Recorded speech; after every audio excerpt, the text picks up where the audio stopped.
Topik bahasan kita pada video kali ini adalah loop sebagai alat optik secara fisika.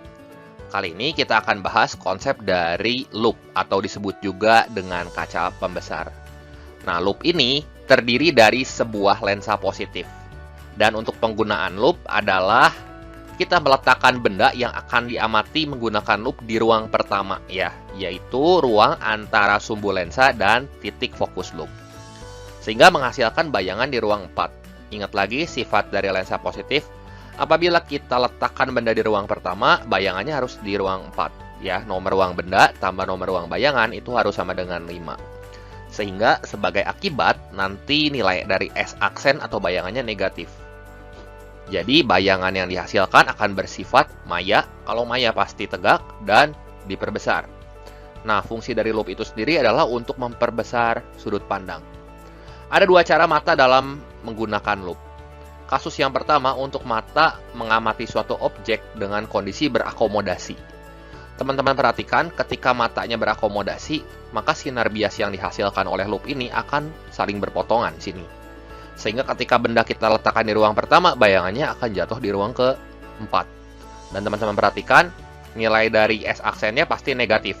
Dan sebagai akibat, perpotongan antara sinar datang dan sinar bias ini akan menghasilkan bayangan yang sifatnya pasti diperbesar. Nah, kondisi yang kedua adalah ketika mata menggunakan loop dengan kondisi tidak berakomodasi. Sehingga sebagai akibat, sinar datang dan sinar biasnya ini akan saling sejajar, sehingga tidak terbentuk bayangan. Nah, kondisi ini terjadi apabila benda kita taruh tepat di titik fokus loop.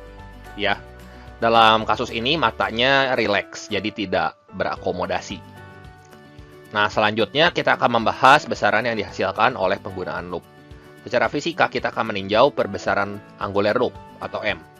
Nah, perbesaran angular loop juga dibagi dua di sini untuk kasus mata berakomodasi maksimum. Nah, pada mata yang berakomodasi maksimum, nilai dari bayangannya, S aksen ini akan negatif. Yaitu negatif dari jarak baca normal atau negatif dari titik dekat mata normal. Sehingga perbesaran angular loop untuk mata berakomodasi maksimum dapat kita tuliskan dengan persamaan M sama dengan Sn per F ditambah 1. Kasus yang kedua untuk mata tak berakomodasi. Pada mata tak berakomodasi, maka bayangannya akan jatuh di tahingga. Nah, kondisi ini akan terjadi apabila letak bendanya itu tepat di titik fokus loop. Nah, untuk perbesaran anggulernya, ini langsung saja rumusnya mirip seperti ini, tapi nggak ada plus satunya. Jadi M sama dengan Sn per F. Nah, bagaimana untuk mata berakomodasi pada jarak X di depan mata?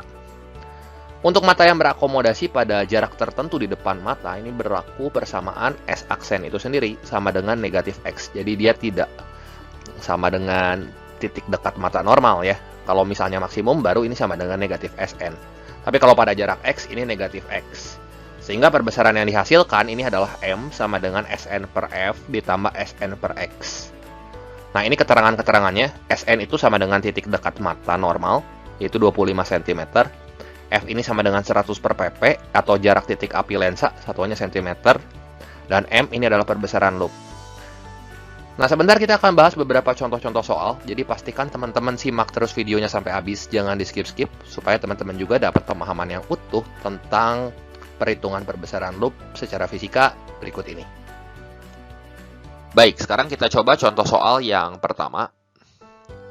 Seorang tukang reparasi jam bermata normal, emetropi ini, menggunakan loop yang berkekuatan 8 dioptri. Hitung perbesaran sudutnya pada 3 kondisi mata berikut. Yang A, matanya berakomodasi maksimum. Yang B, tidak berakomodasi. Dan yang C, berakomodasi pada jarak 50 cm. Data yang diketahui di soal itu hanyalah kekuatan loop. Loop ini adalah lensa positif. Dan data yang diketahui di sini kita tuliskan P-nya itu 8 dioptri dan jarak baca normal. Kalau nggak diketahui, kita ambil 25 cm, teman-teman. Maka untuk penyelesaiannya, supaya kita bisa menghitung perbesaran sudut pada masing-masing kondisi mata ini, kita harus hitung dulu fokus loop. Caranya gimana? Nah, kita gunakan persamaan kuat lensa. P sama dengan 100 per F. Nah, kalau di sini yang atasnya 100 atau pembilangnya 100, berarti nanti satuan F-nya dalam cm. Dari persamaan ini jelas F sama dengan 100 per P, ya.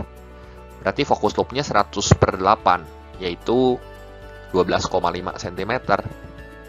Pada mata yang tidak berakomodasi, mata yang berakomodasi maksimum dulu di sini ya.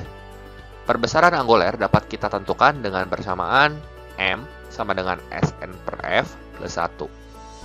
Sn-nya kan kita tahu, F-nya juga udah dapat di sini 12,5 ya. Masukin ke persamaan M ini. Kalau berakomodasi maksimum, pokoknya ada plus 1-nya di sini ya. Jadi 25 dibagi 12,5 plus 1, 2 tambah 1 ya 3 kali, jelas. Kasus yang kedua untuk mata tak berakomodasi. Pada mata tidak berakomodasi, rumusnya mirip seperti yang di atas ini. Tapi bedanya, ini nggak ada plus 1-nya. Jadi M langsung aja, Sn per F. Sn-nya 25, fokusnya 12,5 langsung, berarti 25 dibagi 12,5, ya M-nya sama dengan 2 kali. Gampang ya? Nah, kalau mata berakomodasi pada jarak 50 cm, maka M-nya di sini dapat kita tuliskan dengan persamaan M sama dengan Sn per F ditambah Sn per X. Ya. Jadi 25 per 12,5 ditambah 25 per 50. Berapa tuh? 2 ditambah setengah?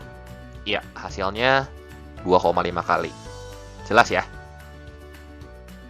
Oke, sekarang kita lihat contoh soal yang kedua. Jarak titik dekat seseorang adalah 30 cm. Ia mengamati benda kecil dengan loop tanpa akomodasi dengan perbesaran 12 kali. Maka kekuatan loop yang digunakannya adalah titik-titik. Data yang diketahui di sini adalah perbesaran anguler yaitu 12 kali dan jarak baca normalnya kali ini diketahui di soal yaitu 30 cm. Kalau nggak diketahui kan kita biasa ambil 25 cm. Tapi kalau diketahui 30 cm ya kita tulis Sn-nya 30 cm. Gitu. Untuk penyelesaiannya, di sini kita hitung dulu fokus loop. Caranya kita gunakan rumus M sama dengan Sn per F di sini. Ya, perbesaran angulernya kan kita udah tahu. Perbesaran anguler untuk mata tanpa akomodasi langsung ini Sn per F dan nggak ada plus 1-nya teman-teman. Dari sini berarti F-nya sama dengan Sn per M. Sn-nya 30 dan M-nya 12. 30 bagi 12, 2,5 ya, 2,5 cm. Selanjutnya kita cari kekuatan loopnya, kekuatan lensa positif ini.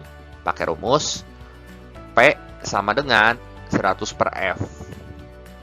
Nah, di sini kan titik fokusnya dalam satuan cm, ya. Berarti kita pakai di sini pembilangnya 100 aja supaya kita peroleh nanti P-nya dalam dioptri. Senti dibagi senti nanti kita peroleh P-nya dalam satuan dioptri, ya.